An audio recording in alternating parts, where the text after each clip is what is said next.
Assalamualaikum warahmatullahi wabarakatuh. Anak-anakku semuanya, apa kabar kalian di rumah? Hari ini kita ketemu lagi untuk pembelajaran berikutnya, yaitu sistem peredaran darah pada manusia bagian yang pertama.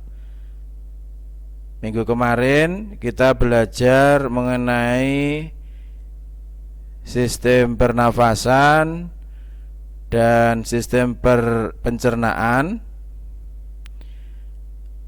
Kalian harus tahu bahwa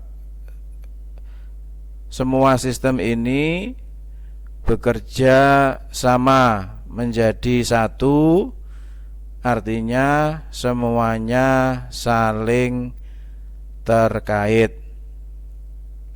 Saya harapkan kalian sudah tidak ada kendala permasalahan terkait materi pada sistem pencernaan dan sistem pernafasan. Harapan saya pada sistem peredaran darah ini kalian bisa lebih memahami, karena sekali lagi semuanya terkait. Anak-anakku semuanya, untuk memulai pembelajaran pada pagi hari ini, marilah kita bersama-sama berdoa seraya memohon kepada Allah Subhanahu wa taala semoga apa yang kita pelajari hari ini dengan mudah bisa kita terima dan bermanfaat untuk kehidupan kita nanti. Bismillahirrahmanirrahim. Raditu billahi robba wa bil islami dina wa bi Muhammadin nabiyya wa rasula Rabbi zidni ilman nafi'a warzuqni fahma. Amin amin ya rabbal alamin. Anak-anakku semuanya, nanti pada sistem peredaran darah ini hasil yang harus kalian capai yaitu kalian harus memahami berbagai sistem dalam kehidupan. Terutama kalian harus mampu mendeskripsikan sistem peredaran darah pada manusia dan hubungannya dengan kesehatan. Tetapi sebelum itu, saya akan mereview dulu pertemuan kita sebelumnya, yaitu tentang pernafasan. Yang pertama adalah pada bagian mana pencernaan dan pernafasan pada manusia saling berhubungan, ya. Saya berikan kata kuncinya pada bagian mitokondria. Nanti bagaimana hubungannya, saya harapkan kalian juga ikut aktif mencari bagaimana hubungannya. Kemudian pada bagian mana peredaran darah dan pernafasan pada manusia saling berhubungan, saya berikan bocorannya, yaitu pada bagian apa anak-anak? Bagian alveolus, ya. Saya harapkan kalian bisa tahu juga bagaimana penjelasannya. Tolong dicari. Kemudian untuk yang ketiga, apa yang terjadi kemudian pada gas CO2 dan O2 setelah mengalami pertukaran secara difusi. Ini kemarin sudah saya sampaikan panjang lebar, ya. Kurang lebih jawabannya atau intinya, karbon dioksida setelah berdifusi dari pembuluh kapiler ke alveolus, nanti akan dihembuskan keluar lewat pernafasan kalian. Kalau O2 atau oksigen setelah berdifusi dari alveolus ke dalam pembuluh kapiler, maka dia akan dibawa oleh aliran darah ke seluruh tubuh. Kurang lebih demikian.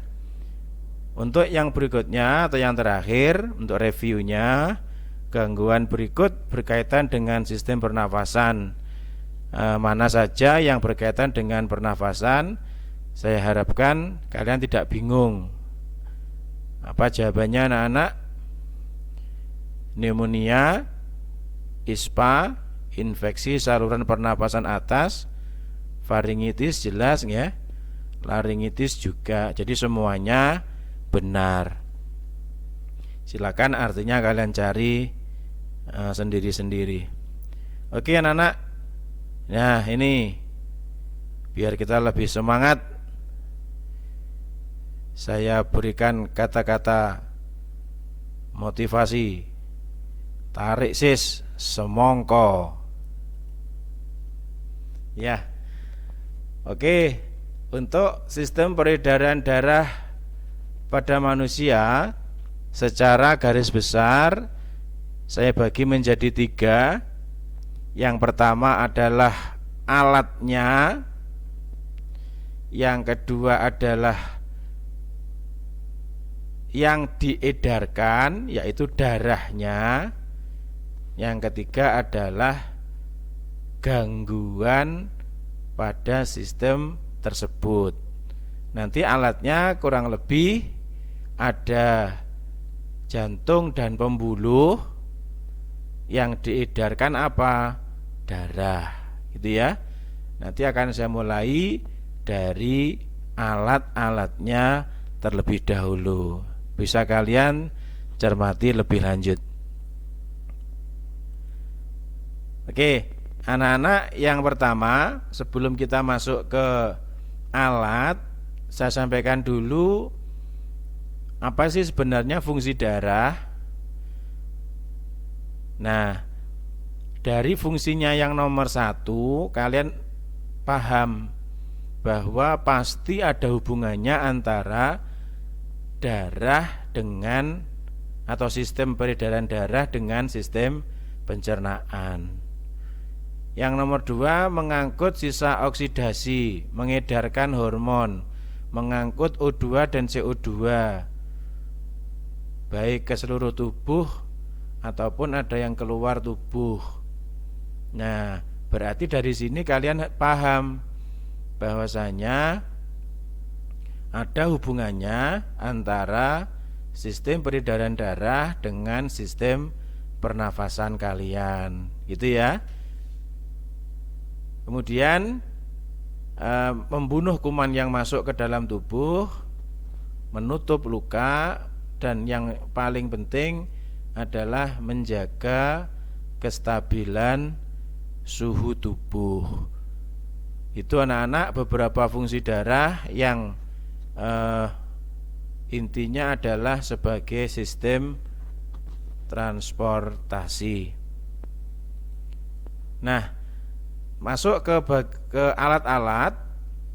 Apa toh sebenarnya alat-alat peredaran darah itu? Bisa kalian perhatikan, saya membuat analogi demikian. Coba kalian lihat gambar sebelah kanan. Di situ ada pompa air, ada paralon air, dan ada air. Nah, itu adalah analogi untuk jantung kalian. Ya. Pompa air itu adalah jantungnya, paralon itu adalah pembuluh darahnya, dan air itu adalah yang diedarkan. Dalam hal ini adalah darah. Itu ya. Jadi makanya sistem peredaran darah itu alat-alatnya terdiri atas jantung sebagai pemompa, pembuluh darah sebagai paralonnya istilahnya, dan kemudian darahnya itu sendiri yang dipompa, gitu ya, seperti halnya air yang dipompa oleh pompa air. Saya harapkan dari analogi ini kalian bisa paham. Nah, masih terkait dengan alat peredaran darah, anak-anak, jantung kalian itu terletak pada dada sebelah kiri. Makanya kalau ada orang sakit jantung, pasti yang dipegang adalah dada sebelah kiri. Berapa masanya? Kurang lebih adalah 300 gram atau seukuran kepalan tangan kalian masing-masing. Apa fungsinya? Memompa darah. Itu adalah fungsi utama dari jantung kalian. Kemudian jantung kalian itu terbagi atas 4 ruang. Nanti akan saya jelaskan lebih lanjut. Dan yang berkaitan dengan pembahasan kita sebelumnya tentang gerak, tentang otot, ya masih ingat kan? Otot itu dibagi 3, otot polos, otot lurik atau otot rangka, dan otot jantung. Mengapa otot jantung tidak masuk ke otot polos dan otot lurik? Karena secara fisik otot jantung itu bentuknya seperti otot lurik. Secara fisik bentuknya seperti otot lurik. Kalian perhatikan, bentuknya bergaris-garis seperti otot lurik, ini ya. Tetapi dia bekerjanya seperti otot polos. Otot polos itu artinya apa? Dia bekerja tanpa kalian perintah. Kalau otot lurik bekerjanya menunggu perintah kalian. Itu bedanya. Nah, otot jantung itu khas, hanya ditemukan pada bagian jantung. Makanya disebut sebagai otot jantung. Saya ulangi, bentuknya seperti otot lurik tapi bekerjanya seperti otot polos, gitu ya. Nah, seperti yang saya sampaikan tadi anak-anak, alat peredaran darah khususnya adalah jantung itu terdiri atas 4 ruang pada manusia ya, ini maksudnya terdiri atas 4 ruang. Perhatikan seperti gambar sebelumnya tadi ya. Nah, ini gambarnya seperti ini, gambar aslinya. Kemudian kalau dibuat ilustrasi atau dipotong, sebenarnya jantung manusia itu terdiri atas 4 ruang. Nomor 1 ini adalah serambi kanan. Nomor 2 adalah serambi kiri. Nomor 3 adalah bilik kanan. Nomor 4 adalah bilik kiri. Kalau kalian ingin lebih mudah dalam menghafalkan, yang ini 1 dan 3 ini berarti kanan. 1 dan 3 kanan, berarti serambi kanan, bilik kanan. Sebelah sini, sebelah kiri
Oke, ini yang terakhir anak-anak, yaitu bahwa pada manusia ada dua model peredaran darah. Yang pertama, peredaran darah pada manusia itu disebut peredaran darah tertutup. Apa artinya? Yaitu bahwa darah itu beredar di dalam tubuh kalian itu selalu dalam pembuluh darah. Selalu dalam pembuluh darah. Nah, beda dengan belalang. Kalau belalang itu peredaran darahnya terbuka, itu ya. Jadi sekali lagi, tertutup itu artinya darah itu selalu beredar dalam atau di dalam pembuluh darah. Nah, yang kedua, peredaran darah manusia itu disebut peredaran darah ganda. Mengapa disebut peredaran darah ganda? Karena peredaran darah pada manusia itu ada yang peredaran darah kecil, ada yang peredaran darah besar, atau disebut juga peredaran darah paru-paru dan peredaran darah sistemik. Itu ya, disebut peredaran darah sistemik. Nah, bagaimana lebih jelasnya akan saya jelaskan pada slide berikutnya. Kita lihat bersama-sama. Peredaran darah itu tadi sudah saya sampaikan, ada peredaran darah kecil, ada peredaran darah besar, sehingga pada manusia disebut peredaran darah ganda. Mengapa ganda? Karena ada peredaran darah kecil dan ada peredaran darah besar. Mana saja yang dilewati, ini nanti anak-anak saya akan jelaskan lebih lanjut pada pertemuan kedua, biar pertemuan pertama tidak terlalu panjang, tetapi saya berikan gambaran awal. Kalau peredaran darah kecil itu jantung, paru-paru, kembali ke jantung. Paham ya? Darah dipompa dari jantung lewat paru-paru kembali ke jantung. Ini tentunya untuk apa? Mengisi oksigen. Kalau sudah banyak mengandung oksigen, akan dilanjutkan dipompa dari jantung, tepatnya pada bilik kiri, ke seluruh tubuh kembali ke jantung. Mana lewatnya? Serambi kanan. Ini ya, saya ulangi, dipompa dari jantung, tepatnya di bilik kiri, dipompa ke seluruh tubuh karena banyak mengandung oksigen untuk proses metabolisme, untuk aktivitas kalian sehari-hari. Kalau oksigennya sudah habis, berganti dengan CO2, maka harus dikembalikan ke jantung untuk nanti dipompa lagi kemana? Dalam paru-paru. Oksigennya dipompa ke CO2-nya dipompa ke paru-paru.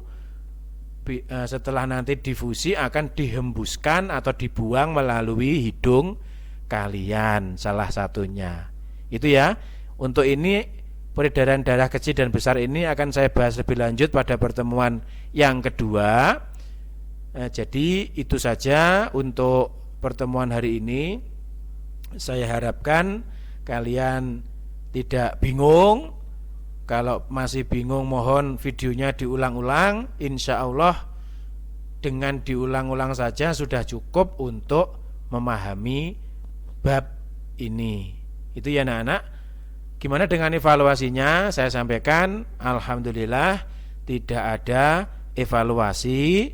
Nanti evaluasinya akan saya gabung pada pertemuan terakhir dari bab peredaran darah pada manusia. Begitu, kurang lebihnya mohon maaf. Kita akhiri dengan membaca hamdalah bersama-sama. Alhamdulillahirabbil alamin, ihdinas siratal mustaqim, wal afu minkum Assalamualaikum warahmatullahi wabarakatuh.